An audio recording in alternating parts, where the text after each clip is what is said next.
mbokk yi dal leen jàmm ci suñu jotaay point corona fii ci télévision Futur Média ñoo am mbégte ni ñu koy defee bés bu jot dellu siwaat fi tey ci waxtaan ak yéen ci jàngoro ji nga xam ne nii mu ngi ci biir réew mi depuis le 2 mars la fi dugg tey ñu ngi ci 28 avril waa Kër Docteur defeti nañu situation bi dinañ ci ñëw léegi lu ko jiitu ñu leen di wax ñi nga xam ne nii ñoom la ñuy fas yéene dalal ñooñu la ñuy bàkk depuis bi yëf yi tàmbalee muy waa Kër Docteur bu ñu nee waa Kër Docteur nag du médecin yi rek du ñoom professeur Seydi ñoom Bousso ak ñooñu rek ñi nga xam ne ni ñoo gën a fës bu ñu waxee waa Kër Docteur mooy personnel bi nga xam ne mooy nekk ak malade yi guddi ak bëccëg balaa ñuy entrer malade bi sax ñoom ñoo ciy nekk moo xam infirmière yi la moo xam personnel de salle moo xam hygiéniste yi parce que loolu aussi baax na ñu koy wax am na ci ñoo xam ne seen taxawaay xëy na ñoo ci gën a néewle lu ñu leen di fay ñu wax ji waaye seen liggéey am na solo am solo boo xamante ni bu nekkul woon liggéeyu docteur bi sax xëy na du mën a mucc ayib noonu ñu bàyyi leen xel bàkk leen bu baax a baax ci lii ndax ñoom bu dul woon ñoom làmbaay ñaaw donc defe naa ne askan wi yëpp a bokk bàkk leen bàkk bi mooy jaajëfal leen ndax ay jàmbaar lañu te tàyyiwuñu bàyyiwuñu boobu ba léegi lu am solo la waa Kër Docteur tey ministère de la santé def na situation bi nga xamante ni nii moom la Sénégal xëyee ñu ne diggante démb ak tey juróom-ñetti fukki nit ak juróom-ñaar ñoom la doomu jàngoro ji duggati ci ñoom ci test yu ñu def nag yaatal ko ndax def nañu juróomi téeméeri test ak fukki nit ak juróom-ñaar juróom-ñett fukk ak juróom-ñaar yi amati doomu jàngoro ji ba tax na limu ñi doomu jàngoro ji dootu dugg ci biir réew mi bi mu fu duggee le 2 mars ak léegi toll na ci juróom-ñetti téeméer ak ñaar fukk ak ñett waaye nag yàlla di def jàmm ñaari téeméer ak juróom-ñeent fukk ak juróom-benn yi wér nañu ba waa Kër Docteur yeewi leen ñu ñibbi seen kër juróom-ñeenti nit ñàkk nañ ci seen bakkan ñuy ñaan mu yem fi bañ a yokk li ci waa Kër Docteur xamle mooy am na ñaari cas yoo xam ne ñu ngi Sowétas tey bu ngeen déggee Sowétas mooy ñi nga xamante ni nii xëy na mënatuñoo noyyil seen bopp ba ñu def leen sous assistance respiratoire te xëy na loolu la ñuy ñaan bu ñu fa yegg ndax xëy na amewuñu lu mu matalee bu ko nit ñu bari soxlaa te enjeu bi foofu la loolu moo tax waa Kër Docteur di soññ nit ñi pour ñu fexe ba feebar bi bañ leen a dugg ba ñi muy wàll bañ a bari ndax bu ñu demee ba war a toppatoondoo ñu baree bari boo moytul la ñu gisoon tugal nga xam ne dañuy tànn bu ñu amee téeméeri nit yoo xam ne war nañ leen a sauver te seeni moyens matuñu ko xam nga ni doomu aadama bu demee bay tànn ne juróom fukk yi laay sauver juróom fukk yii mënatuma ci ñoom dara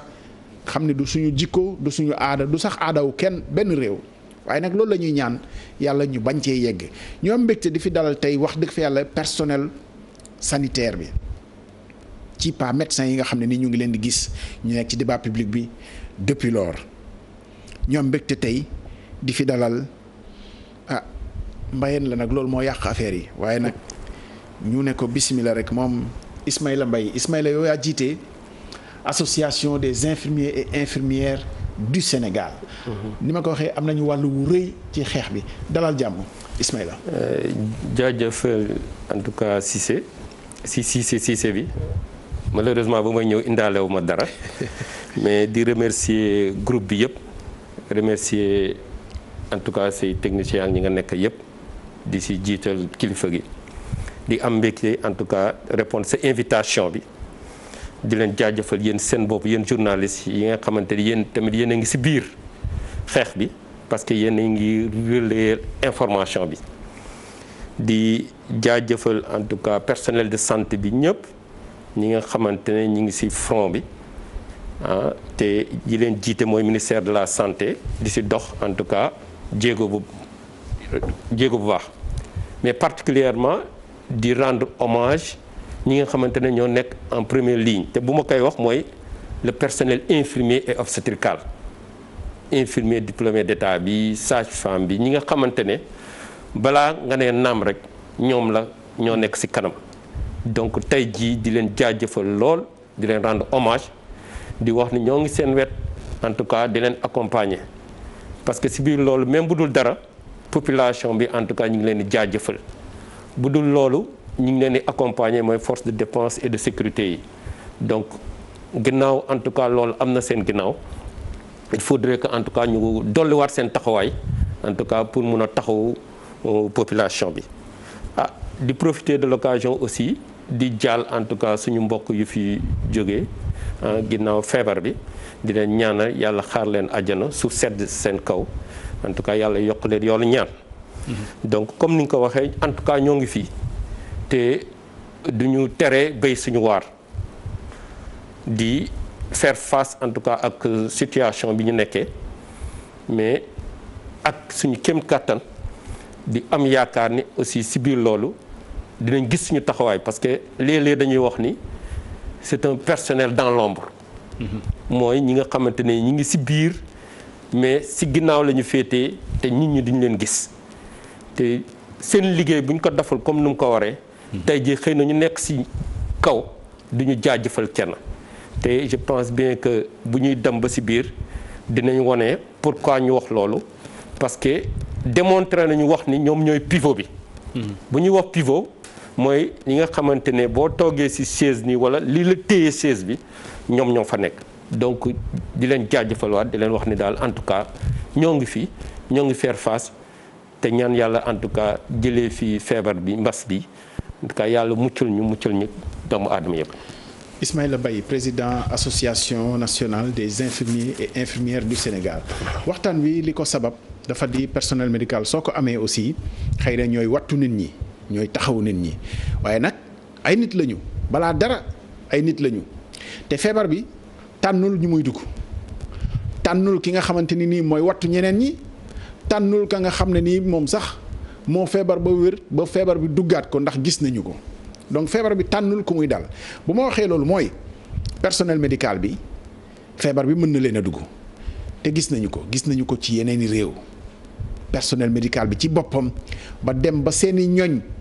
di taxaw di toppatoo médecin bi nga xamante ni moo chefoon nit ñi ay médecin génn nañ ci àddina ci feneen Chine France ak yeneen ñaan yàlla loolu yàlla musal ñu ci waaye nag am na loo xam ne moo fi ne personnel médical bi tey wax nañu ni toll nañ situation boo xamante ni bu leen doomu jàngoro ji duggul ñu ngi seet seeni mbir ba tax na tënk na seen liggéey ci ñi nga xam ne nii am nañu njort bu ñaaw ci seeni mbir ci feebar bi ndax dugg na leen am déet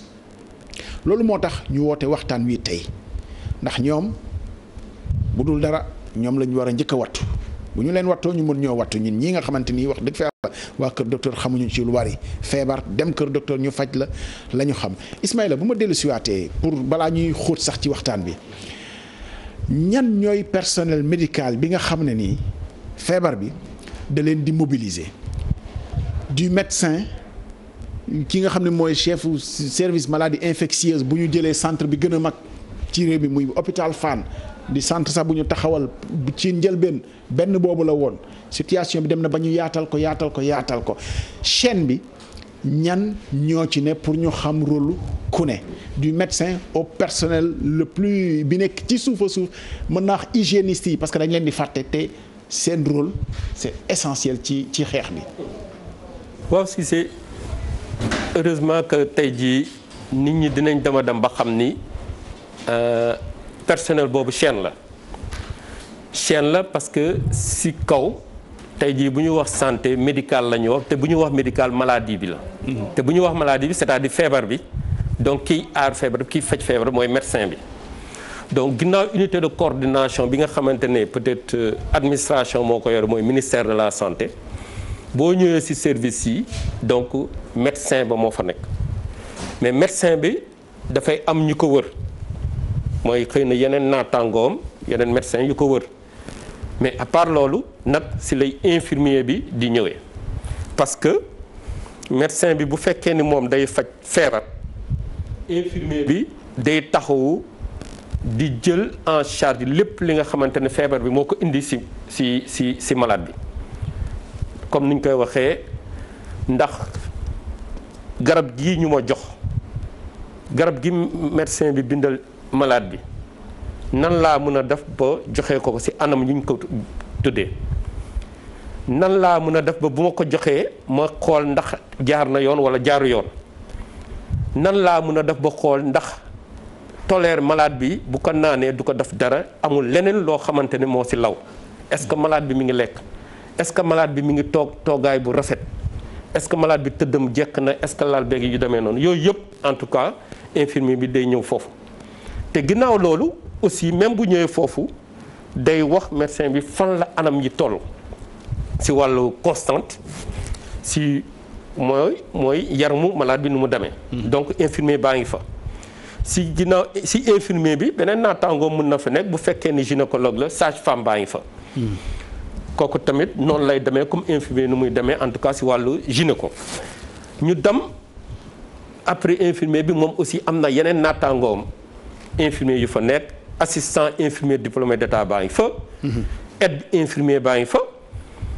fille de salle ak garçon de salle baa ngi fa. brancardier baa ngi fa ak manœuvre bi. ñooñu ñooy nekk ci biir service yi pour dimbale mais ci biir service yi aussi am na leneen lu fa lal mooy ñi nga xamante ne personnel de nettoiement la. personnel boobu ñoo war a saytu lépp li nga xamante ne mooy hygiène ci biir service bi. maanaam set geeg sellal bi yépp kooku tamit ñu ngi foofu dañuy jouer rôle bu am doole ci biir taxawaay boobu boo demee foofu nga jóge fa. am na peut-être hygiénistes yi ñi nga xamante ne dañuy jaar ci biir salle yi léeg-léeg di xool en tout cas nu muy demee et même dina am sax personnel de maintenance bu fay jaar. nga génn foofu di nga am administration bi ñuy accueillir malade bi pour lépp li nga xamante ne mooy facturation koy demee noonu ñooñu aussi dinañ jóg ci taxawaay boobu. nga génn demaat ba ci biti di nga gis vigile yi mooy moo xam bu fekkee ni beneen hôpital la mooy gendarme yi ñoo fay nekk. agent de sécurité bi en tout cas ñi ngi foofu tamit ñooy orienté donc chaîne boobu yëpp moo nekk ci ginnaaw patient bi ki feebar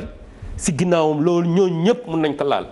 moo tax il faudrait que ñu xalaat nan la ñu mën a def ci chaîne boobu yëpp kenn bañ faa manqué parce que bu fekkee kenn manqué na ci chaîne boobu rek mën na am tolof-tolof waaw. situation ñooñu tey ci biir réew mi xëy na njëkkee Dakar sax day yomb trop. ndax Dakar xëy na gis nga ko centre bi gën a mag wax naa ko ci njëlbeen fan la ñu ko defaroon donc xëy na am nay moyens lan moo leen di remonter sur le terrain bu ma nee ci biir réew mi sama xel dem na ci centre de santé bi nekk dans une zone boo xam ne xëy na moyens yi bariwul waaye nag njàmbarte bi nekk ci ñoom moo nekk ci ñi nekk fii Dakar situation wu personnel médical boobu nga xam ne des fois sax ñoom ñooy nekk responsable centre de santé yooyu nga xam ne yilif nañu ko te nag malades yi sont susceptibles dem ci structure sanitaire bu mu mën di doon ndax ku ne fa la gën a jege ka nga gën a xam moom ngay gën a wóolu pour dem ci moom. feebar bi mën naa dugg nit du xalaat dem ci hôpital bu mag ba centre de santé bi nekk wetu këram foofu lay dem lan moo ci information ci seen situation bu ñu nekkee. waaw heureusement que wax nga ko naroon nañ ko bàyyi sax ginnaaw mooy ñi nga xamante ne ñoo nekk ci proximité bi. parce que tant que bu may wax xëy na hôpital laa jëloon kuréelu hôpital. mu mel ni benn kuréel la bu am ci centre de santé yi. mais centre de santé boobu aussi tey jii boo xoolee bu fekkee ne benn docteur moo fa nekk walla ñaar médecin ci ginnaaw lu mu tuuti tuuti dina am fukki infirmier yu fa nekk ci centre de santé bi dong laay wax. nga dem ci peut-être maternité ba noonu lay demee ci wàllu sage-femme yi mais lu ñuy fàtte surtout ci c'est mooy lan mooy. ñi nga xamante ne ñi ngi ci zone reculée yi mooy infirmier chef de poste ba tey jii bu ñuy wax communauté balaa population bi di dem bay jot hôpital ba dafay am ci système bi fu muy jaar ci système bi mooy infirmier chef de poste ba lay dem ñu xool di poste de santé boobu au moins dina am benn infirmier ak benn sage-femme walla sinon léeg-léeg benn infirmier doo nga fay nekk imaginez kooku nga xamante ne ci proximité ci àll ba la nekk balaa ñuy jot centre de santé walla ñuy jot hôpital infirmier boobu la ñuy jot ba pare donc tey jii bu ñuy wax seen situation dafa mel ni en tout cas dañoo orienté surtout ressources yi ci au niveau hôpital walla centre de prise en charge yi c'est pourquoi looloo tax ñun dañuy toujours di attirer attention di rappeler di wax ni infirmier boobu nekk foofu il faudrait que ñu jox ko matuwaay boo xamante ne mat na de telle sorte que moom mu mun a aar boppam mun a aar ki nga xamante ne mooy population ba parce que kooku bu dawee du am feneen fu muy dem donc ñooñu ci situation boobu lañ nekkee au niveau communautaire mooy centre de santé ba ak poste de santé yi nga xamante ni ñoo wër poste centre de santé ba pour mun a taxawoo askan bi foofu. bu ñu demee ci yenn diwaan yi par exemple te xibaar bi jib na mun nañu ko tudd ñu wax ci parce que loolu aussi mooy réalité émission bi bu ñu demee ba personnel médical am contamination fu mel ni ki Touba wax nañ ni moitié wu personnel bi pratiquement ñu nga ca quarantaine njort bu ñu am ci ne doomu jàngoro yi mën na leen a dugg ber nañu leen donc jàpp nañu ni liggéeyuñu tey situation yooyu nan la ko personnel médical bi di dundee ña nga xam ne nii ñoom lañ ko teg mooy maanaam ña nga xam ne ñoom la ñu ber nu ñu koy dundee ak ña nga xam ne ñoo fa des parce que ña fa des ñooy war a def seen liggéey def liggéeyu ña nga xam ne it ber nañu leen te mënatuñoo liggéey. waaw si nu ñu koy dundee metti na même ñun sax suñu bopp metti na parce que lépp lu lal en tout cas mbir bi inquiétude dafay am yàlla def na ni ñun. bu ñu yëgee rek ni dara am na rek dañuy dem ba sànq rek laa jógee di woo sama benn naataango di seet naka la def ak naka lay vivre situation boobu mais léeg-léeg dañuy wax ni tey jii ñu ber leen fenn moo gën fuuf ko ñu beroon leen seen kër mais tout compte fait situation bu métti la parce que non seulement day métti ci personnel de santé bi parce que day wàññi effectif bi donc bu wàññee effectif bi rek mooy surcharge de travail commencé na am foofu beneen bi mooy ku ci nekk day xalaat sa morom mooy infirmier bi nga xamante ne dara jotugu ko day xalaat kële naka la nekkee foofu mu ne. est-ce que dina dellusiwaat wala bu dellusiwaatee ci yan anam mais ki nekk foofu day xalaat naataangoom bu nekk fële bi nga xamante ne dara jotu ko moom aussi naka lay defee liggéeyam te naka la mën a def ba nga xamante ne day aaru. donc c'est un peu complexe complexité boobu moo law affaire bi moo taxit il faut que ñu xoolaat en tout cas ni ñuy jëmlee sànq maa ngi koy wax. si suba rek di ko wax sama di échanger ak nit ñi di ne attention léegi waratuñoo foog ni rek cas yi mooy ñu ñuy indi mais dañoo war a jàpp ni. képp kuy ñëw léegi hôpital ba xam ne am na lu koy mettre donte sax accidenté la jusqu'à preuve du contraire da ngay jàpp ne cas suspect la. donc loolu la ñuy lancer appel en tout cas si personnel soignant bi ñëpp pour ñu gën a mën a aaru si côté boobu mais day fekk ni aussi comme ni ñu koy waxee aussi ñu am matériel ak équipement boo xamante doy na ñu mun ko sol nga xamante dinañ aaru pour mun a rendre compte de leur art convenablement. donc mais pour vous dire que ni situation bi en tout cas noonu lañ koy vivre fu mu toll ni mooy am na tuuti jàkkare mais quand même dañuy wax ni donte noonu la demee ñun lañu yaakaar te ñun ñoo fi nekk faw ñu continuer en tout cas def suñu liggéey convenablement ndaxte population bi aussi loolu moo war tey jii parce que ñëpp ngi si dugal seen loxo waruñoo daw waruñoo gersu. dinañu ñëw léegi ci situation wu équipement yi ndax aussi loolu moo ëpp solo ndax bu ñu nee nit ñi farlu nañu fagaru nañu te sawar nañu baax na aussi ñu xool ndax ñoom ci seen bopp ndax équipement yi nga xam ne nii moom la ñu war am nañu ko am déet defe naa ne loolu bu am aussi moo ci ëpp solo ndax bu weesoo nit ñi matukaay yi nga xam ne nii moom lañ leen di jox pour ñu mën koo matal baax na ndax nag bu ñuy wax ni ci guerre la ñu nekk président de la République ci boppam moo ne ci guerre la ñu nekk guerre mondiale. guerre nag booy dem da ngay ami munition yi dinañ xool ndax mat na matewul ak yan jéego lan ci fas yéene def ci fan yi di ñëw maa ngi lay gis yaa ngi takk sa masque nangu nañu ko choix la fii ci plateau bi masque yooyu dañooy wax ni mooy aar nit ñi rawatina saafonte bu bari bi mbooloo mi ak yooyu may wax ni ci émission bi bu ko yàlla dogalee dinañ am suñu compatriote sénégalais boo xam ne médecin épidémiologiste la nekk Abidjan di liggéey ci wàllu épidémie ak maladie transmissible liggéey ci Ebola ci pays yu bari actuellement sax ci mission bi mu nekk ci Ebola lay liggéey waaye mission tënk ko Abidjan docteur Lamine Cissé xëy na dana mën a jokkoo ak ñun en visio ñu ñëw ci léegi suñu gan aussi danañ ñëw léegi ak moom mais dama nekkoon ak Ismaïla Mbaye ci wàllu ñi nga xamante ni ñooy personnel médical mais bu ñu waxee ci personnel médical ba pare Ismaïla situation wu équipement yi ndax am na épisode boo xam ne jaaroon na fi ci service su professeur Gallo Diop am na ndaw su waxoon ni ñun ñu ngi liggéey matériel amuñu ko ak yooyu mais dañoo tolloon ci situation boo xamante ni xëy na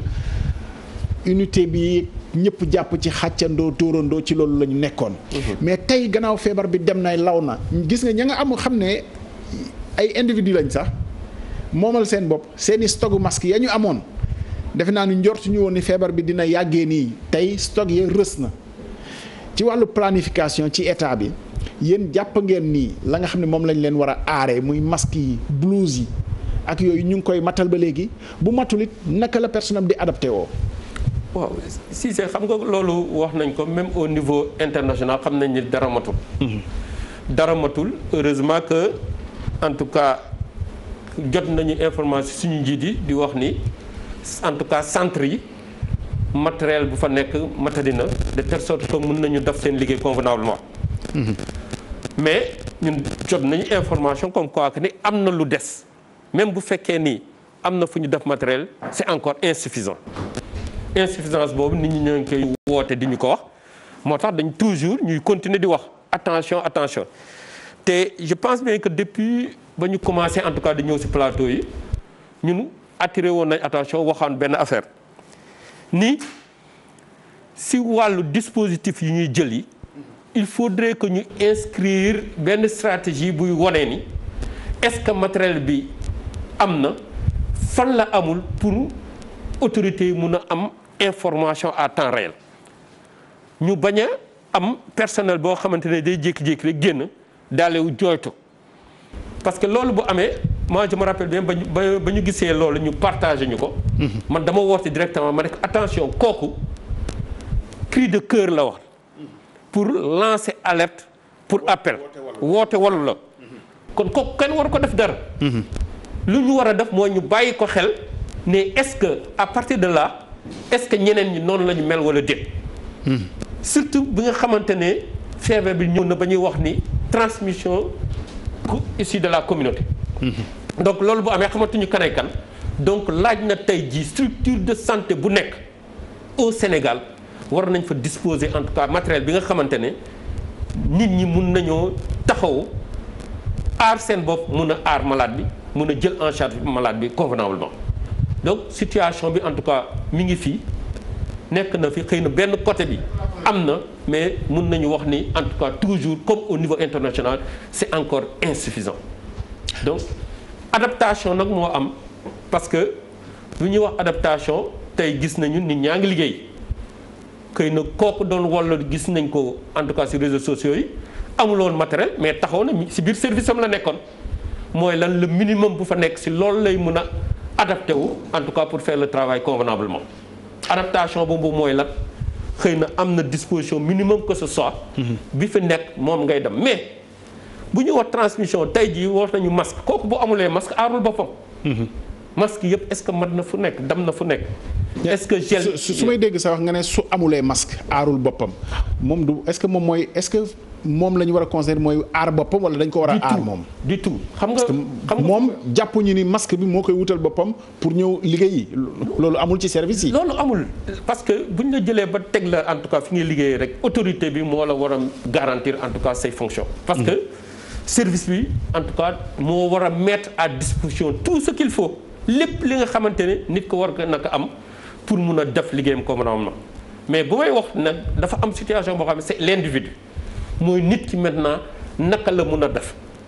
moo donte am na matériel bi aussi naka la mun a def en tout cas pour aar boppam mais aussi pour jël en charge convenablement malade mais bu amulee matériel gis nañ ko mooy ñi nga xamante ne xëy na feebar bi dal na leen ci biir exercice bi ñooñu amuñu woon matériel qu'il faut.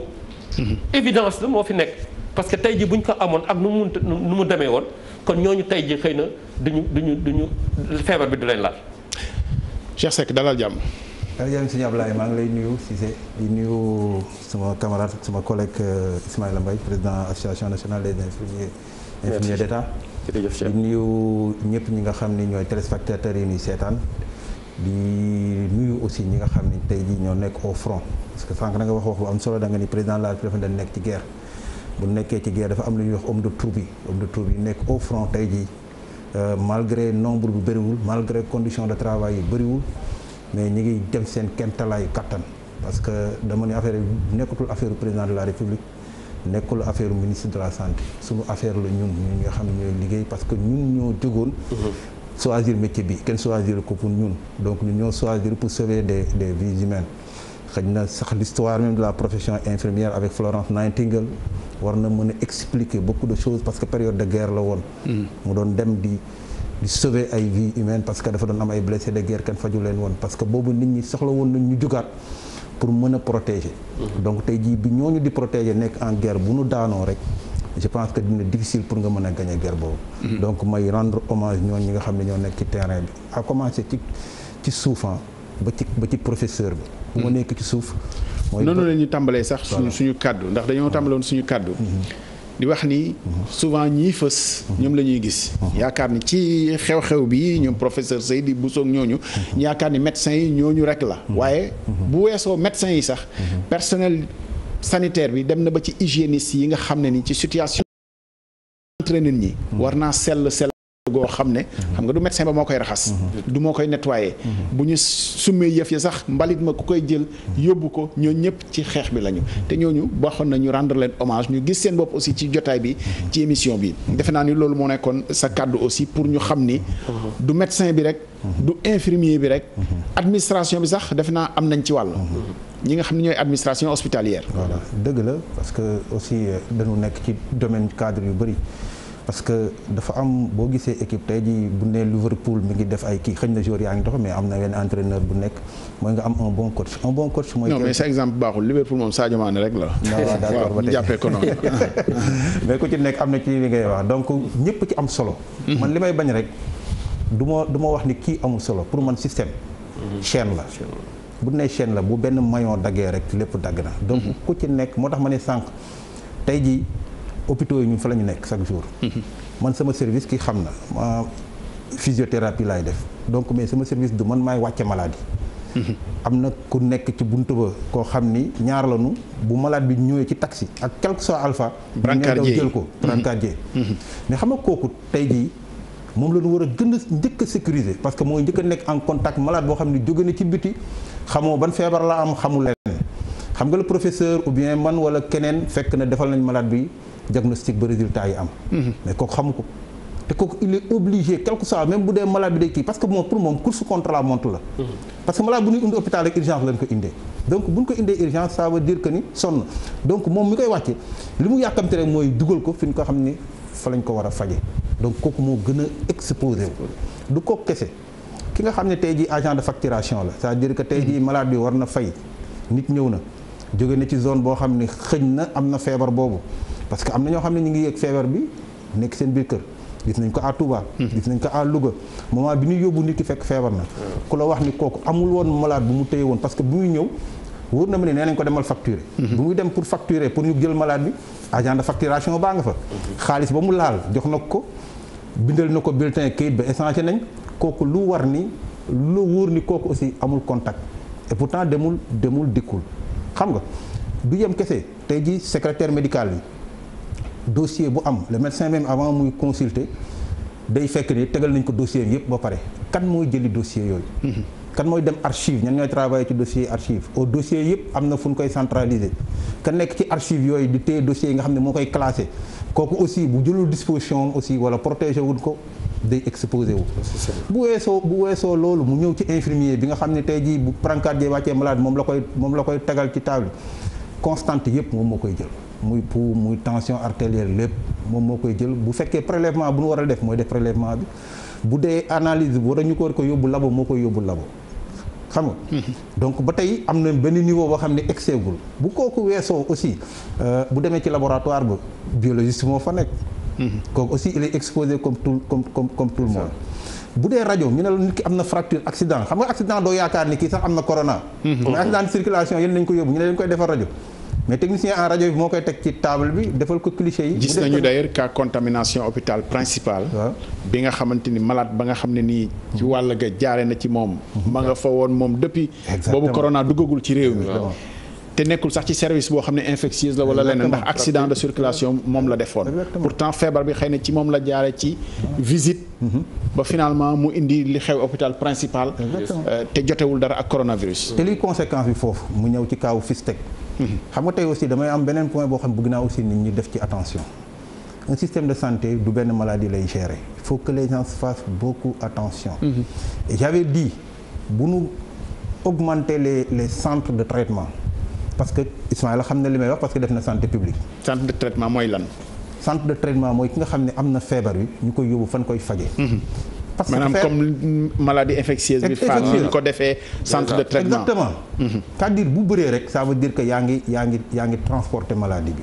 te maladie bi loolu la bañ épidémie loolu la bañ mooy déplacement yu bëri moo tax ñu ne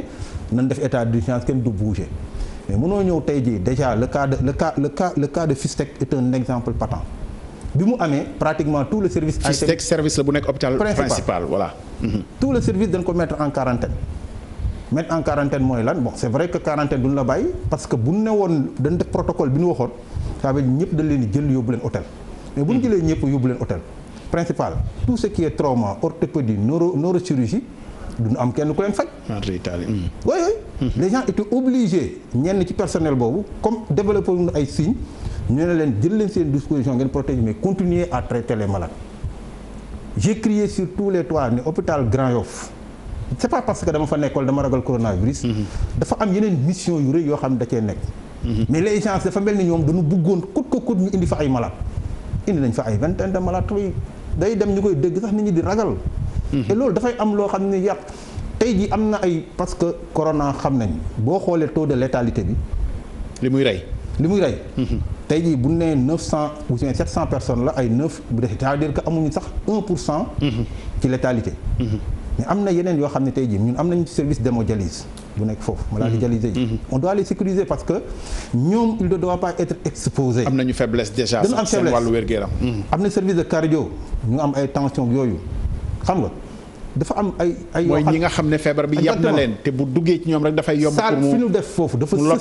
sës ci maternité kii xam ne li ma lay wax ay femmes yu nekk en état de grossesse ñoo fa nekk donc tey ji am nañ fu nu mën a def boo demee Espagne nga dem feneen gars yi ay gymnase lañu jël Chine pourquoi le premier jour Chine ñàkkul hôpital de ñàkkul nombre de lits yu mu def seeni malade mais dañu xam ne bu ñu yóbboo maladie ci biir hôpital yu bëri jaxasoo ci hôpital dootu ñu ko mën a contrôler ñu tabax boo xam nañ mooy tabax hôpital bees ñëpp ñu centraliser leen foofu looloo tax ñu contenir la maladie en moins de 3 mois mais le nombre de cas bi Chine am bu ko beneen pays amoon bu ñu ko tasee comme ni ñu tasee France looloo dal France ak kii parce que gis naa ay jours mais j'ai dit xëy na xamuñu santé publique c'est pour ces raisons que parfois on a ce complexe vis-à-vis des Européens mais parfois approche yi ñuy def sax da ngay xam ni yi erreur la may gis ñuy wax TGV ñi ngi transporter ay malades parce que y a plus d'espace. alors mais Cheikh loolu xëy na aussi baax na ñu wax ko xëy na dañoo demoon ba. malades yooyu peut-être amuñu ci woon pexe ci jël leen en charge alors que am nañu place feneen xëy na ci transport bi peut-être mën nañu ko gën a sécuriser. mais bu fekkee ni par exemple bu ñu ko misaalee ci nit ñi. ñu ne Dakar day centre bi fees na. waaye centre bu Touba ba des na ay place naka ci pexe est-ce que doo leen fa yóbbu. xam nga tax ma lay expliquer loolu. les gens bu dee réanimation rek la parce que le problème de traitement Covid c'est pas un problème de place. non. même boo jëlee terrain ay malades yu nekk ci situation de détresse quand même la ñu doon li ma la wax tey jii boo demee malade ñi ngi waxtaan am na ñoo xam ne tey jii ñi ngi def seen i WhatsApp ak lépp tëdduñu. c'est pas des malades yoo xam ne dañ lay tëral pratiquement. et l'écrasante majorité des malades tëdduñu ñu ngi toog ñu ngi waxtaan. y a pas de problème donc loolu li mu soxla. tey jii dama ne la Espagne am na zone boo xam ne gymnase lañu jël ay box lañu def box. def ay lits. teg leen fa dama loolu ñàkkuñu tey jii université les étudiants bon je ne dis pas parce que bëgguma étudiants yi mere na ma mais boo demee pavillon A tey jii. pavillon étudiants yëpp ñu ngi nekk en congé. waaw logé université tëj nañ ko campus social bi tëj nañ ko même bu dul pavillon A am na yeneen pavillon yu bees yu ñu tabax. pourquoi mënuñu récupérer yooyu sécuriser ko. teg fa ay nit lan la rek lan soxla au moins mën na fa am capacité 400 lits ñu teg ko fa au moins dina nekk zone boo xam ne zone sécurisée la mais parce que tey jii ku am trauma di nga dem CTO mais ku am trauma doo dem université foofu di nga fay wala maladie infectieuse mais ça permettra au moins nga canaliser ak nga circonscrire li nga xam ne moom mooy feebar bi loolu moo tax may wax ci côté boobu moo tax may wax néew moom malade mënul dem bu fekkee ne hôpital bi nag am na malade bu fa ñëw là y a aucun problème mais on ne peut pas parce que dalal jàmm am na hôpital Golf. waaw nga def CTO FISTEC jeex na am na. nga def fan mais boo amee yeneen ñaanuñu ko yàlla yeneen feebar yu ñëw nan ngay mën a gérer dans ces structures là ci côté boobu rek laay wax. Cheikh yaa ngi ci perspective yi ñu taxawagum ci Ismaïla maa ngi ñëwaat léegi. ci personnel bi c'est vrai que dañ fiy wax lu bëri jëm ci hôpitaux yi. vraiment ci Ndakaaru dëkku taax. mais seen collègues yi nga xam ne ñoo nekk xëy na ci centre de santé. bu ma tuddee bu. voilà bu benn village Malicounda parce que dama am rakk bu fa nekk par exemple. wala feneen ak feneen ci centre de santé. moyens yi nga xam ne nii moom ngeen am ci hôpital bu mag. ñu teg ko bët. est-ce que ñoom loolu la ñuy dund ñoom tamit ci wàllu accueil prise en charge. malade yi waxuma rek malade du Covid-19 mais comme malade yëpp a fay ñëw est-ce que moyens yooyu mate na ñoom tamit pour ñu mën a taxawaay bi nga xam ne moo war parce que bàkk nañ personnel médical bi yëpp nag ne leen gàcce ngaalaama waaw xam nga moyen moom mënul la mat à 100%. mais au moins na am le minimum lu ñu mën a def c'est vrai au début c'était un peu difficile mais am na lu bëri gis nañ ni am na évolution mais des na ba tey parce que duñu wax ni nit ñi defuñu dara ce serait vraiment pas honnête de notre part ñu di ko wax. parce que damay joxe exemple temps yële ñun alerté woon nañu c'était dans la zone de Kédougou parce que suñu benn responsable bu nekk ci benn poste de santé nous avait informé que ñoom ñi ngi foofu dans la situation mais amuñu protection yi. ma ne ko bon il y a l'autorité administrative dem leen gisi le gouverneur parce que pratiquement zone yu nekk c'est l'autorité administrative qui gère ndax xam nañ ndax jox nañ wala affaire dama noonu. bu mu demee ci autorité bi effectivement l'autorité lu mu bëgg moom amul woon ay moyens pour pouvoir le faire nous on a alerté mais entre temps j'ai demandé ils ont dit que am na lu leen yónnee pour le moment mais doyul en attendant donc am na lu leen yónnee lu jëm ci mbirum ay masques ay thermoflash parce que amuñu ko woon bu njëkk. ak ay gel hydroalcoolique ak affaire yu deme noonu parce que tey jii le problème majeur mooy erreur bi ñuy def et malheureusement bon démb beaucoup de gens nous ont saisi par rapport à une déclaration du ministère surtout du docteur Ablaye Bousso par rapport au cas contaminé je sais que bon communication moo metti rek mais xam naa ni waxewu ko sax ci lu yàq parce que je connais la personne en tant que telle mais dafa am lu mu wax dafa ni ñi nekk ci centre yi kenn jàpp ci feebar bi xam nga wax na 25 cas mais nee nañ 25 cas yooyu yëpp du ñoo xam ne ñoo nekk centre de traitement yi ma ne ko c'est normal. parce que protection yi ñuy protéger ñi nekk ci centre yi protéger wuñ ko ñeneen ñi. ñi nekk ci yeneen ñi nekk ci centre yi xam nañ ni ñi ni nekkal danoo feebar xam nga tey jii su ma ñëwee ñaanu ma ko yàlla ma xam ni ki ma jàkkaarloo da feebar dama jël sama disposition. mais man tey jii domaine bi ma nekk muy demoon médecine physique rééducation fonctionnelle damay am ay malades ba tey. ay malades handicapés la mais malade handicapé il faut nga jàpp ko di ko yëkkati di ko teg. parce que mënul boppam mais pour ñoom. te njort gi tamit bariwul foofu. exactement moom laa la bëgg wax mais pour ñoom loolu la ñu wax ñoom pour ñoom on n'a pas besoin d'être protégé ñi nekk urgence. parce que matériel bi doyul dañ koy rationaliser pour rationaliser ñooñu la ñuy protéger or man on ne me protège pas. on m'empêche d'être un vecteur.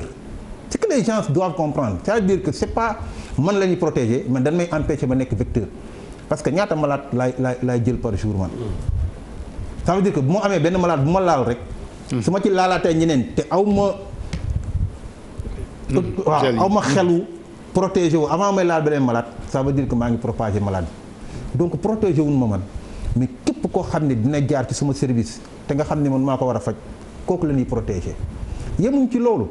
ka nga xam ne tey infirmière la mi ngi nekk di def ay soins bu génnee xam nga wax nañ fi yàgg nañu alerter bi ñu waxee ñu ne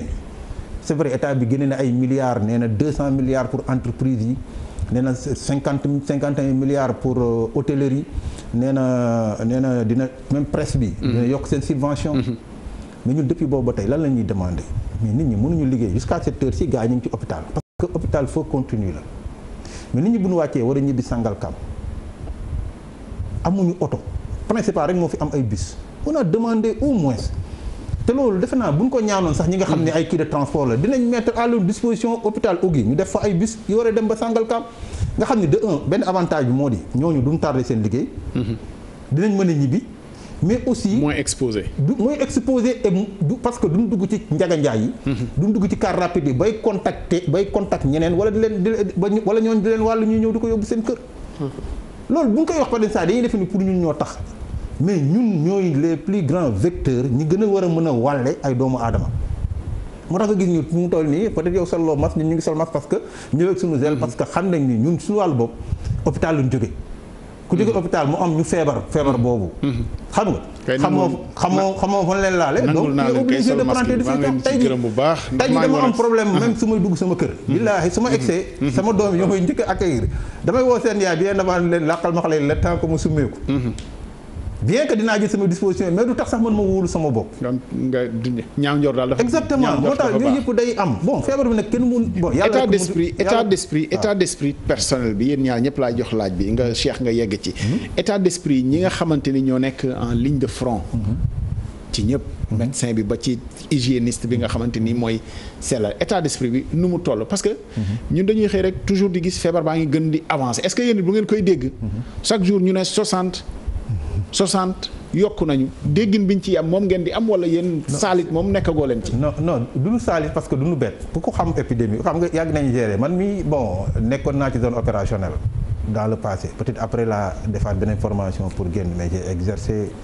plusieurs fois la fonction infirmière donc xam naa bu baax la mooy épidémie fekk naa ñaari épidémie j'étais dans une région périphérique bu méningite ak benn épidémie bu rougeole. donc loolu ku nekk xam na évolution wu courbe lii bettuñu ñun xam nañ ni noonu la ñu jëmee malheureusement on a alerté très tôt les gens ne nous avaient pas écouté parce que le domaine d'une épidémie domaine bi nga gisee mu law Chine jóge fa dem domaine santé publique la kii xam nga li may wax xam nga santé publique mooy la mënoon nañ koo gàttandu pour yow moom la non du gàttandu xam nga dama ne daay bu amee daay c'est-à-dire feu de brousse li ñu lay njëkk a jàngal boo demee ci forestier yi noonu lañ leen wax da nga naan dañuy créer par feu par exemple bu ñaari affaires yi tegloo fii di lakk doo dem nga naan da ngay fay lakk yi da ngay xaajale même bii bu lakkee ba jeex lee du lakk peut-être c'est là où on a un peu péché au début parce que approche communautaire la woon moom lañ doon def moo tax tey ji ngay dégg ñu naan cas communautaire est un cas non contrôlable loolu lu ñu waroon njëkk a def pour empêcher par rapport à la propagation bu virus bi. mais ni ñu ko waroon defee lan concrètement qu'est-ce qu'on aurait dû faire. tey jii boo ñëwee par exemple on n'a pas impliqué très tôt les médecins chefs de district. c'est quand on a commencé à voir. bon ba yooyu la mbuus parce que bëgguma dellu si waat ci. parce que li am solo tey jii mooy nan la ñu war a def pour mën a avancer parce que su ma analyser rek. dina am yeneen yu muy sulli ay mbóot ci dans le cadre de la gestion de cette affaire mais xëy na dana baax pour ñu bàyyi ko xel parce que yëf yi mooy li ma lay wax c'est-à-dire que ñoom il pensait beaucoup plus parce que boo doon njëkk dégg la ñuy wax aéroport lañ dem yor ay thermoflash ku nekk xam ne thermoflash c'est vrai dina def température mais même femme boo xam ne sax dafay gis réglam sax yaramam day tàng quoi ngeen baal ma ci wax ji quoi donc leneen li ñu doon analyser mooy am nañ fan 12 lits bu ñu amee ñaata cas la ñu wax de waxuñu nan la ñuy def pour arrêter la chaîne de transmission dans toute la communication parce que peut-être ña doon gérer ñu jëkk nekkuñu ay médecins de santé publique c'est pas leur faute parce que c'est des hospitaliers qui ne connaissent que l'hôpital donc mosuñu woon gérer ay épidémies ñoom ku ñëw ñu traité la ñu xam donc approche urgence boo déggee sax bu njëkk fagandiku bi pour boo njëkkee même yéen dans votre communication ay urgentistes rek ngeen doon wax urgentiste mooy ku nekk situation bu grave détresse respiratoire soxla monitoring soxla ay réanimateur loolu la soxla woon alors que feebar bi lu mu soxla woon mooy dagg chaîne et puis j'ai apprécié beaucoup le professeur Seydi nit ñi dañ ko dul déglu toujours mais ñun ñu nekk ay agents de santé dañuy xam li muy wax dès le départ il a toujours dit si on pense que c'est traiter la maladie mooy régler on est en train de se tromper comment faire et il a toujours alerté comment faire pour rompre la chaîne il l'a toujours dit il l'a toujours dit et pourtant c'est un hospitalier. ñu ngi fàttaliku sax ci Moussa Seydi. kaawu guérison bi njëkk. bi nit ñi jógee di bàkk waaw gars yi faj nañ ko mu ne. gëmul nga sax ni ñoom ñoo ko faj parce que. du woon cas bu grave.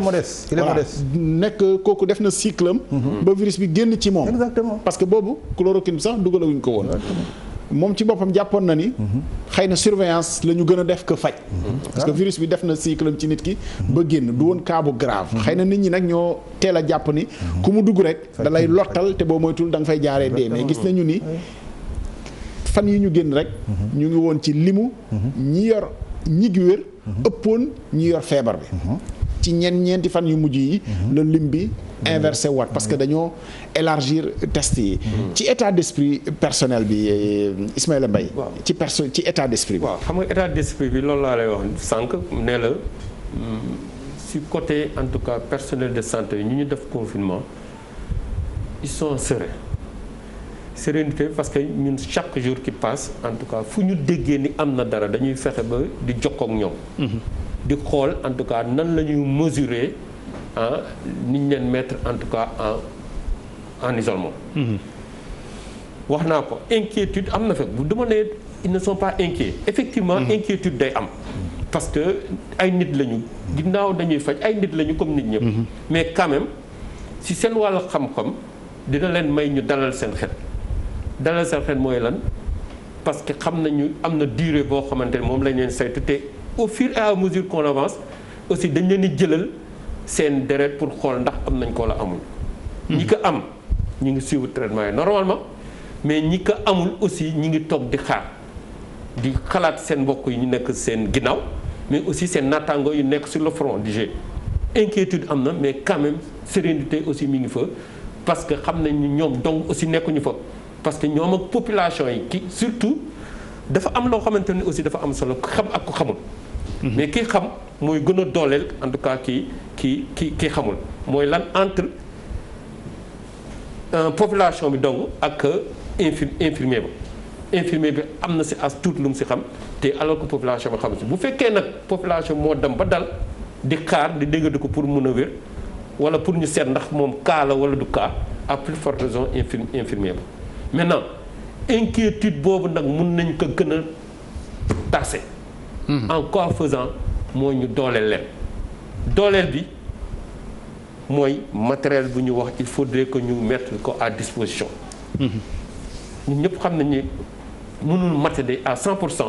mais au moins dina am loo xam ne dina gën a dalal xel mais beneen bi aussi effectif bi. parce que ñun léeg-léeg dañuy foog ni.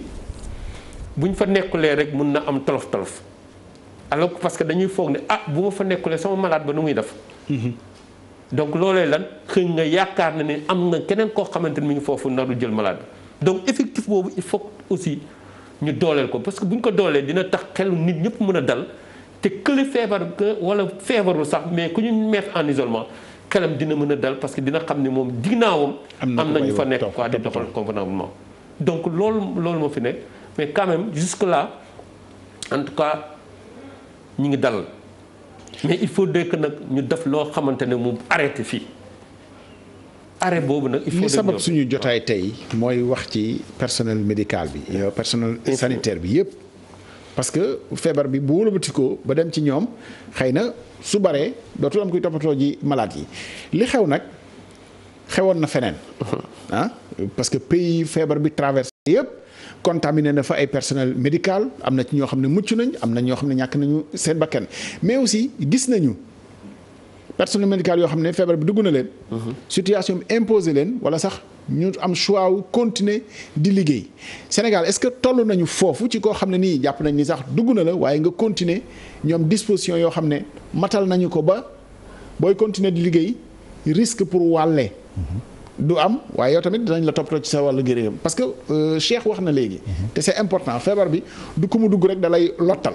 nee na malade yi am na ñoo xam ne ñu ngay waxtaan ñu ngay jokkoo ak seen i mbokk ñu ngi ci yeneen. donc bu amee personnel sanitaire boo xam ne moom ci situation boobu la toll. Sénégal mën naa egg ci mu continuer di liggéey wala techniquement la ñu ko mënul.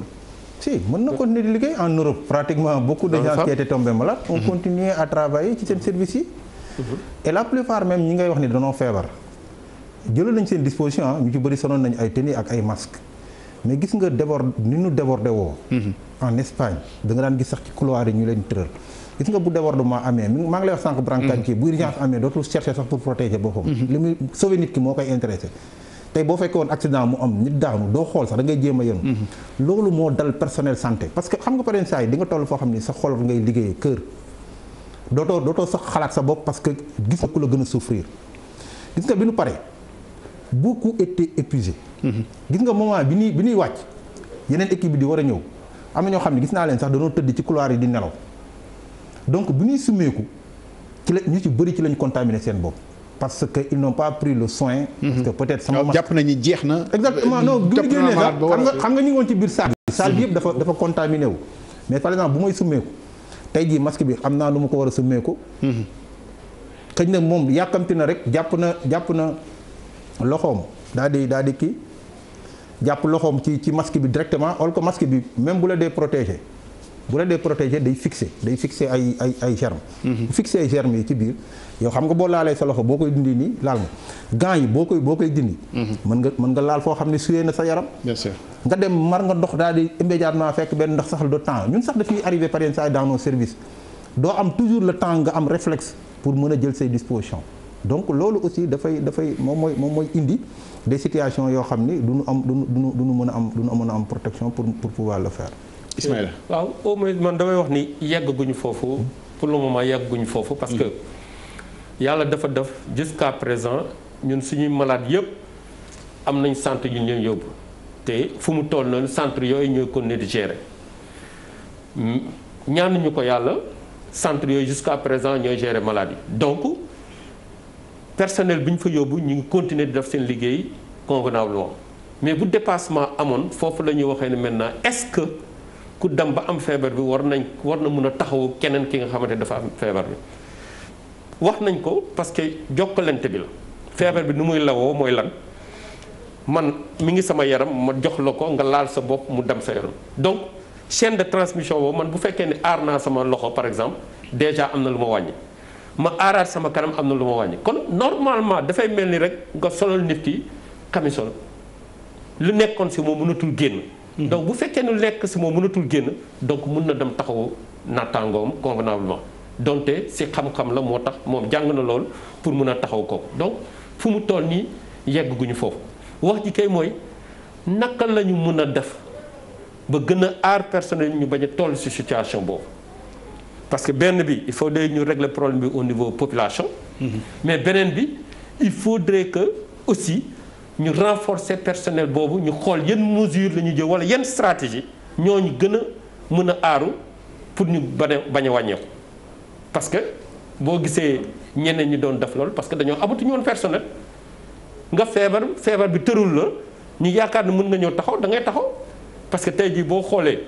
ñaata personnel ñoo feebar te terewul ñu ngi dem liggéey. grippe simple bi ba mu amee mais bu ñu demee ba commencé jox ay repos bu si yàggee dañ leen ne non mënatuñu jox keneen parce que amatul ku liggéey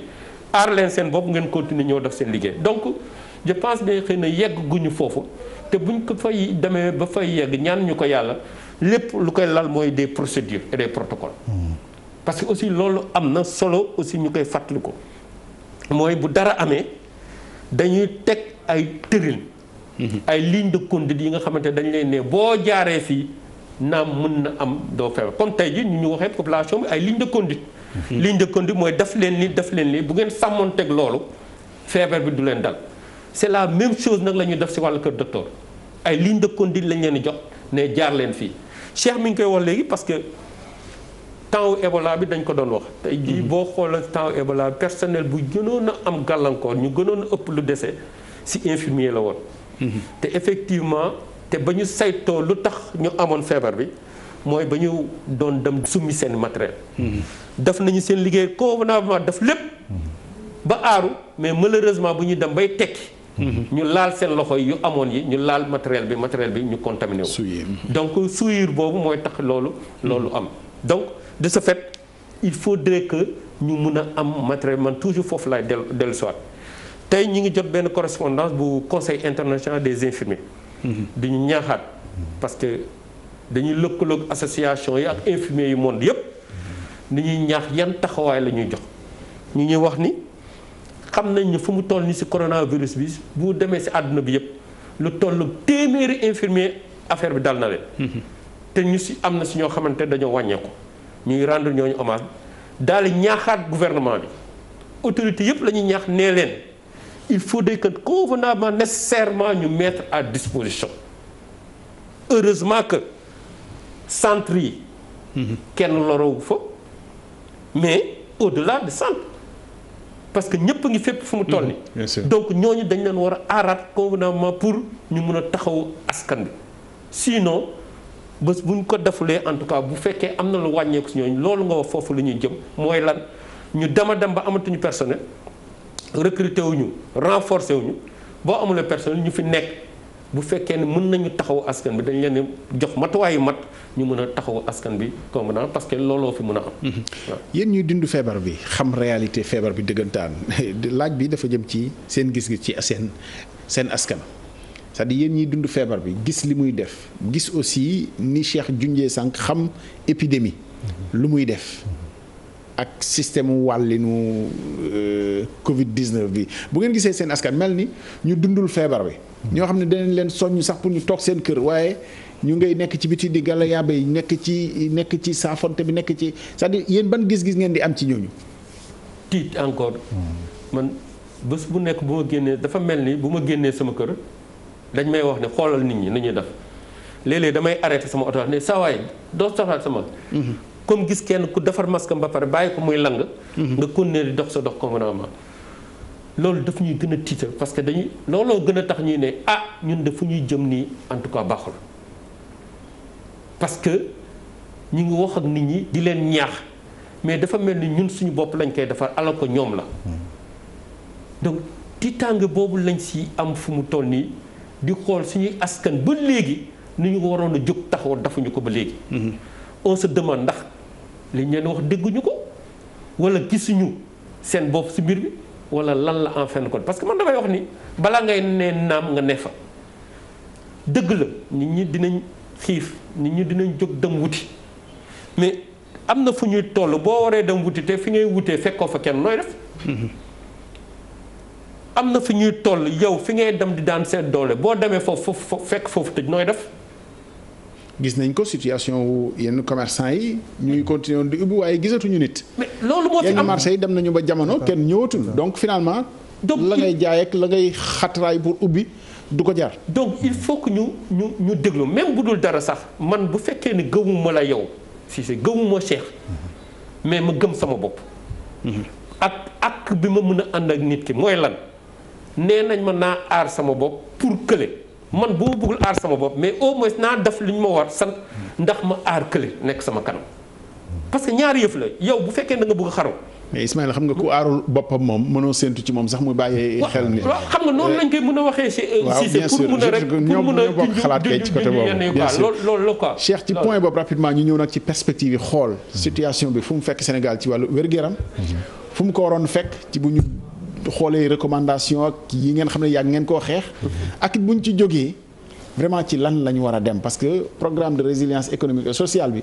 axe 1 bi santé la xëy na am ngeen ci gis-gis pour lan la ñu war a renforcer pour jóge fii ndax wax nañu ni situation bii nii wane na kat nit ndekete yoo jéggaani sax wàllu wér-gu-yaram dem bitim réew situation bi wane na ko kenn soxlaatul dem fenn pour faji Covid 19 yi ñëpp ci bokk yem dem nañ ba jamono ñu ne Sénégal de gaa yaa ngay wér ñu njort sax nit ñi ñëw fii pour yaakaar ni mën nañ fee wéree donc bu ñu jógee ci li xëy na am nay jàngat yu ñu mën mais ci askan wi li ñu mel ni ñu dundul feebar bi te yow nga koy dund di ko gis xam li ci nekk. waaw mooy li ma la loo dundul rek mënuloo ko xam na am na loo xam ne ci mbirum journalisme yow boo ma ko waxul man mënuma ko xam parce que dunduma ko. dama ne la boo fekkee woon épidémie xam nga tey jii ñu ngi naan la fekk nañ ay épidémie rougeole méningite yooyu yëpp peut-être amatul parce que. bravoure infirmier yi nga xam ne ñoo tax ba programme élargi de vaccination bi feebar yooyu bëri yëpp gisatoo leen. pratiquement donc boo ko dundee nga nekk gis nit ñi di dee ci sa kanam. di nga xam lan mooy fagaru balaa ngay xaw ma nu ngi koy. c'est-à-dire du ñu xaar ba parce que dañuy seen liy ñëw ñun. suñu deful dara lay ñëw dina doy waar goo xam ni gis nañ ko déjà sax télé yi war nañu ko. soo gisee bi Chine commencé après ñu lay won France ak affaire demoon noonu. war nañu sax même loolu am na ci lu mu frappé ci conscience nit ñi. parce que am na ñoo xam ne avant même ñuy wax généralisation masque yi boo déggee ci nit ñi ñu ngi koy sol. parce que gis nañ ci télé yi nit ñi de donc nit ki mënul tiit te gisul loo xam ne loolu élément la. bon pour ñëw ci mbirum perspective bi ngay wax ñi ngi saluer aussi le président de la République c'est pas de la politique ou quoi que ce soit. dama ne à toute chose malheur est bon xëy na yéen aussi ñi ngi leen di gërëm yi vous les journalistes parce que yéen ñu permettre. ñuy taxaw di wax les problèmes ba ñuy dégg ba président du ñu dégg. le 9 dafa convoqué benn conseil présidentiel invité ñu ci woo ñu bi ñu ñëwee ñu wax ko suñuy xalaat vraiment ñu gis koo xam ne tey jii il a senti que le système de santé soxla na ñu réorganiser waat ko soxla na ñu investir ci xaalis bu bëri d'ailleurs même ci biir perspective boobu mu ne am naa ay xaalis bu doy te bu mu amul dinaa ko jéggaani dinaa ko indi. lenn rek laa leen di demander te moo boobu laa bëgg ñëpp jàpp ko mooy il faut améliorer la gouvernance il l'a répété plusieurs fois. yoruñ wi waaw. parce que man bu ma jëlee cadre dama ne ko monsieur le président de 2012 budget santé 120 milliards la woon 2019 200 milliards la ça veut dire que 80 milliards yokku na ci. loolu amul woon sax depuis l'indépendance jusqu'à nos jours mais man du ma analyser ci xaalis bu bëri bi nga def ci santé xam nga la mooy sama analyse man. fu ñu ko def indicateurs yi sanitaires yi. est-ce que système bi mi ngi dox est-ce que tey jii ku nu évacuer ñëw duñ la yóbbu benn hôpital ñu ne la amul place. wala mënuñu laa faj. wala affaire dama noonu man. looloo nekkoon quotidien Sénégal te loolu ci boppam. dewul donc il faut que ñu xoolaat xaalis bi fan lañ koy dugal loolu lu am importance la ci système de santé.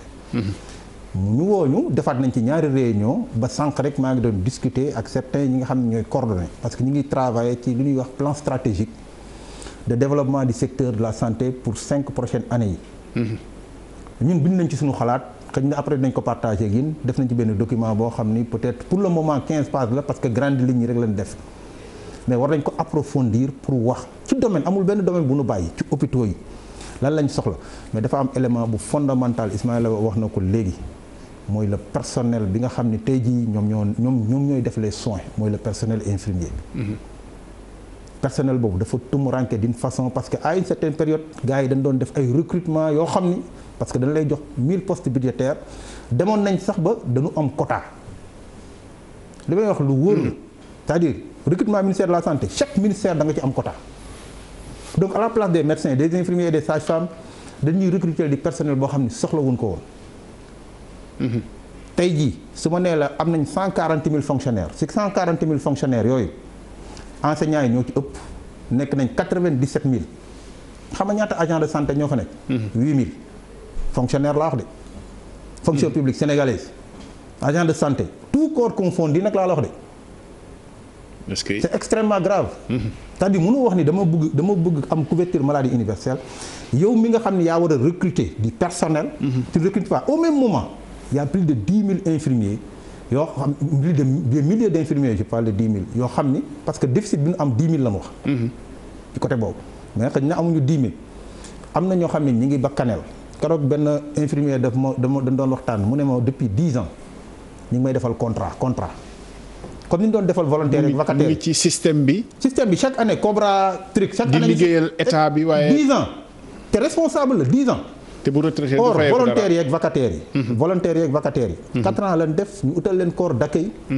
dugal leen dans la fonction publique parce que précarité moo baaxul. kooku dafa dem ba mu ne man dootuma sonn te kooku moom mooy xam nga maladie yi ma la wax rougeole gisatoo ko méningite yemul ci postam day jël motom di dugg village au village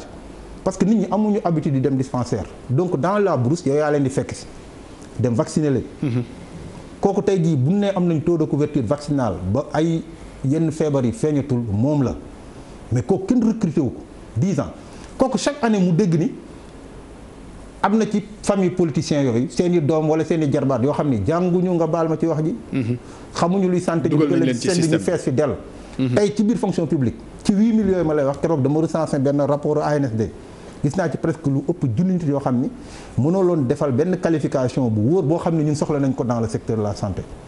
tey jii boo demee hôpital général de Grand Yoff sur presque 700 agents ña fa nekk infirmier d'état matuñu 60 personnes nga dem Dantec sur 1100 ou 1200 personnes agents yi fa nekk la fa nekk ci infirmier d'état matuñu 100 alors que ñooñu ñooy bu nee guerre soxlawul ay généraux yu bëri ay hommes de troupe lañu soxla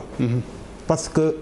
c'est comme une armée mexicaine tu as beaucoup de généraux tu n'as pas d'hommes de troupe tu ne gagneras pas la guerre et il nous faut des hommes de troupe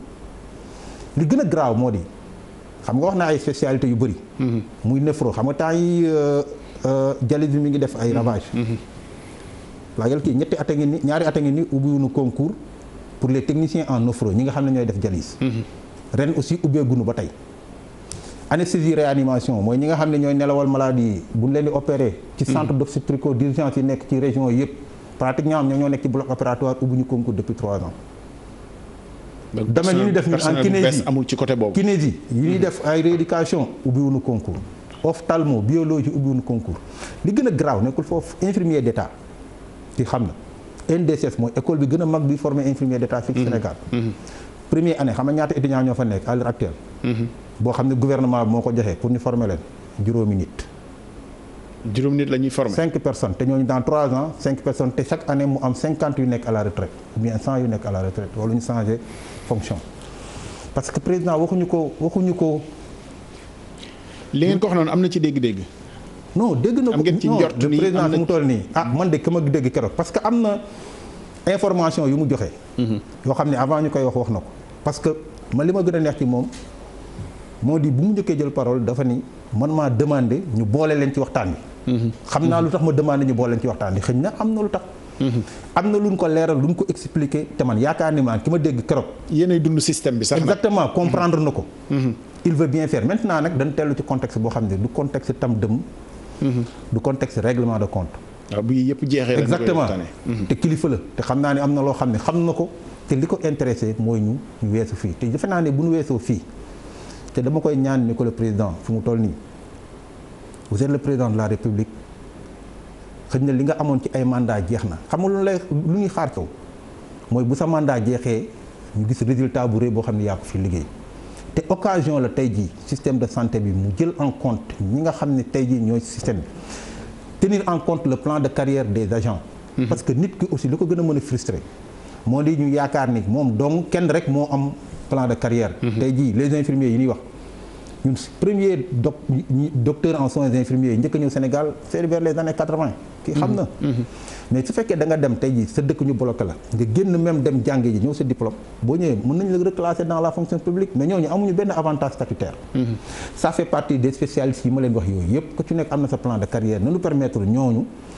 ñu ubbil leen seen corps d'accueil ñu reverser leen dans leur nouveau corps au niveau de la fonction publique sénégalaise. je veux parler des bon techniciens supérieurs amatul parce que on les appelle les administrateurs de soins ñu dugal leen ci seen corps bi ñu war a nekk su ko defee frustration dootul am parce que kooku ma la doon wax ku nekk dans la zone de Matam. lu ma wax dafa ne ma soxla man dootuma demati stratégie boo ëttu sax dootuma demati stratégie avancée ma ne ko non bul def loolu mu ne ma non damay sonn loo xam ne fayuma ko te kooku benn source de motivation la am mooy bu ñuy def monitoring xam nga dañuy évaluer chaque 6 mois. xam nga boo yi nekk ci àll bi lan mooy seen problème ñoom ñu ñëw ñu ne la yaa jël ndaare wala say indicateur am na lu rouge. c'est comme voilà sac bi rek la sac bi Ismaïla yow moom waroo woon wax sax parce que waxal na la man ci cadre syndicaliste bi infirmier wax na wax ji yëpp vraiment wax dëgg fa yàlla ci fii mbas mi fekk situation système sanitaire u Sénégal dégg naa ci kàddu nag kenn mënul matal lépp mais xëy na fi ñu waroon a dugal ni ñu ko waroon dugalee la ñu deful perspective yi yow lan nga ciy yokk waaw xam nga ci fi nga bëgg ñu jëm. fu ñu bëgg ñu jëm xam nga dañuy wax ni toujours performance service yi ak naka la ñuy def pour atteindre objectif yi objectif développement durable si biir yooyu yëpp. mais dañuy gis ni jusqu'à présent nuñ ku si nekk gëdd bu ñu la waroon a jox moo des mooy lan ñun dañoo nekk si au niveau mondial. tey jii dama jox benn exemple bu fekkee ni boo déggee OMS. organisation mondiale de la santé. da ngay foog ni donc benn catégorie moo fa nekk. tey jii dem nañu ba am au niveau OMS benn directeur boo xamante ne infirmier la. pour tout simplement wax lépp li nga xamante ne mooy dem ci soins infirmiers. mais tey jii bu ñuy xool suñu dëkk fan la am. yéen ci stratégie di ngeen gis seen bopp ci ni ñuy administrer. politique sanitaire au Sénégal en tant que infirmier même am ñoo xam ne ñoo leen di waxal. non il faut fa ngeen war a yeggee. xam nga amuñu koo xamante ñoo ñu waxal ba fu ñu yeggee à part xëy na sama nattaango. syndicaliste yi ñun ñoom la ñuy jébbal suñu yenn yi nee leen ñu yóbbu ko fu mu war a ñoo xam nga sax ci doléance mais ñiy définir. léeg-léeg bu ñuy def ay concertation yaakaar nga ne seen kàddu dana fa jotee. c'est-à-dire ñuy def mu leer parce que li fi Cheikh wax nii ne moom la joxoñal président de la République mu nangul ko. xëy na parce que dañ ko woo. te wax na ko moom moo leen woo ne leen xam naa lu tax mu woo leen. xam nga Cissé fa laa doon jëm moo tax ma commencé woon ci OMS ne gis nga OMS am na kuréel boo xam ne def nañ ko. ba am ku fa taxaw. loolu mooy lan damay junj man tamit suñuy kuréel yu nekk fii kan mooy waxal infirmier yi donte ñi ngi ko ne def seen liggéey. donte ñi ngi yaakaar ni ñun suñuy kàddu dina yegg fu mu war a yegg parce que Cheikh wax na ko léegi. major yi nekk ci kii du ñu ci yéen. major yi si damay wax infirmier xam nga ñan la. c'est-à-dire son problème. li ñuy wax mooy les infirmiers ne sont pas au niveau des centres de décision. loolu lay wax. waaw wax naa la li ñu wax nii. loolu lay wax li ñu wax nii du tey lañ ko mës a wax. moo tax ma commencé bind nañ ko envoyé nañ ko ñu ngi ko war a envoyé.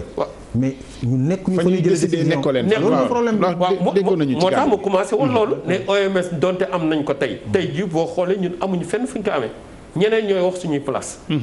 te teewul ñun ñoo yore système bi bu ñu wax ni tey système baa ngi dox pivot yi mooy les infirmiers. baareel nañ ñu ñàkk yeeg yu demee noonu jox nañ ñu brevet wax nañ ñu ñun mbas bi beneen mbas yu fa waroon am amatu fi bu du woon infirmier ñuy ñàkk ji di def leneen kon tey jii waxuñu loolu. bu ñuy wax information sanitaire infirmier bi mooy tënk information lu si ëpp moo koy joxee pour daf ko tey. donc moo tax ñu ne ñun ñoo ko tey de telle sorte que centre de décision yooyu bu ñu koy jël bu fekkee yow nekkoo fa. ni ñu ko war a jëlee ak ni ñu ko war a wasaare ba mu yegguwaat si suuf foofu day am en tout cas ay insuffisants. donc moo tax ma doon wax si perspective donc OMS moo damaat mu wax. mooy tey jii dañoo war a investir si infirmiers yi. OMS moo ko wax parce que bañ na ba jaglee 2020 mooy année infirmiers yi ak sage-femme yi lu tax mu wax ko moom xam na ko. mu wax ko mu ne donc il faut ñu investir si ñooñu mooy tey jii fonction publique dafa war a aider ministère de la santé. pour yokk quota yi nga xamante ni si recrutement yi te recrutement yooyu bu amee comme ni ko Cheikh waxee mu doon personnel qualifié. il faut que fonction publique aider ministère de la santé pour loolu. beneen bi il faut ñu aider hôpitaux yi. parce que bu ñu wax ne mënuñoo régulariser infirmiers yi fa nekk pendant 10 ans nekk sous contrat parce que dañuy wax masse salariale bi amuñu xaalis mais nañ seet nan la ñu mën a doolee ñooñu ñu régulariser ñooñu. parce que ñun ñoo wax performance des services atteinte des objectifs.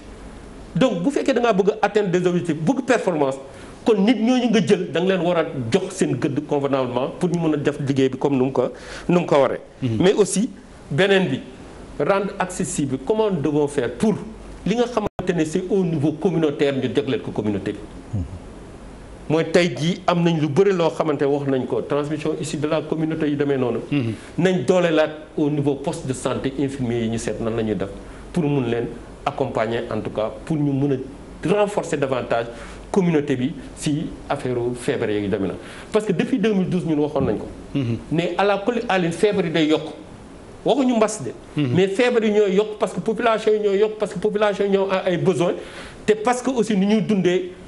jàdduwul damatul noonu. donc boo investir si corps yooyu en tout cas nii dong lay demee di nga dem ba foo xamante ne mbir yi mën na la ëpp doole te doo xam naka lay def. donc il faut que ñu investir si. wér-gu-yaram moom defe naa ni kenn dootu ko nattablee teeg dara ci àdduna bi waxuma ci réew mi rek mais ci àdduna bi parce que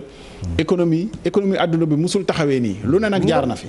guerre sax jaar na fi économie musul a tënkoo nii. defe naa ni bu dul Sénégal rek àdduna bi yëpp dinañ jëkk ci taxawu seen système sanitaire. nga baal ma tuuti. Cheikh rapidement perspective yi parce que dafa am volet bu am wax naa volet personnel bi. mais des na volet investissement bi ak xaalis. ci infrastructure yi c'est important. mais foofu dañuy di faral di dégg gars yi di bàkku tabax nañu hôpital fii nangam entre tel et tel tabax nañu loolu mooy bàkk bi souvent. ñun ñu nekk ci système de santé bi. dama lee ba daaw bi ñuy wax ni am nañu dans le programme 4 hôpitaux. je dis hôpitaux yi fi nekk yëpp laa wax di ma xam. ñu tabax ci fond wu Sénégal. su ne am na de peut-être mën naa la wax nag hôpitaux yu bees yi fi amoon te toog nañ 10 ans avant ñu ko ubbi mooy hôpitalu Fatick hôpital de la Paix bu Ziguinchor dal leen ko may benn pays moo leen ko may te toog nañ 10 ans ça c'était depuis le régime de Wade avant ñu ko ubbi bu dee dalal jàmm saoudien la bu dee nu mu tuddati chinois yi la bu dee hôpital pédiatrique ci biir perspective bi damay wax parce que dafa am domaine boo xam ne domaine bu am importance la parce que tey jii Covid bi la mais dafa bëri ay accidents de la circulation loolu aussi am na ay temps mu posé fi ay problèmes yu bëri et je pense que on est en train de négliger un volet important et je pense que ku mel ni professeur Habib Sy travaillé na ci programme bu rëy boo xam ni je pense que damay lancer appel le président de la République xëy na concertation yi ñu def keroog professeur Mbengue wax na ko am na ñu bëri ñoo xam ni xëy na boolewul leen ci damay ragal ñu fàtte ñooñu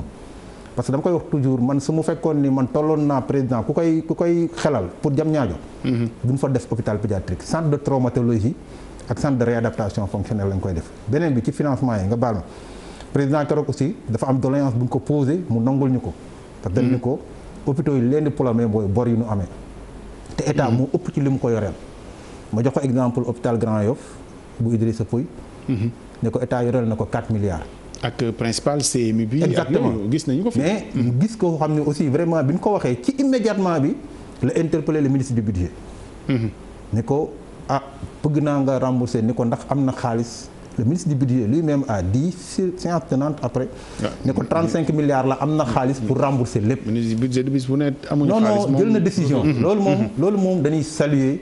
ce que le président parce que xeex bu ñu xeex depuis plus de fukki at la. jërëjëf Cheikh. léegi nee na 35 nee na dina ko rembourser mais le problème est que mooy depuis bu mu nee dañ koy rembourser ba tey. jërëjëf gars yi gisaguñ ko aussi na fexe ñu. monsieur le ministre du budget yaa ko diggee woon. waaw ñu leen di gërëm vraiment merci beaucoup. kaddu gi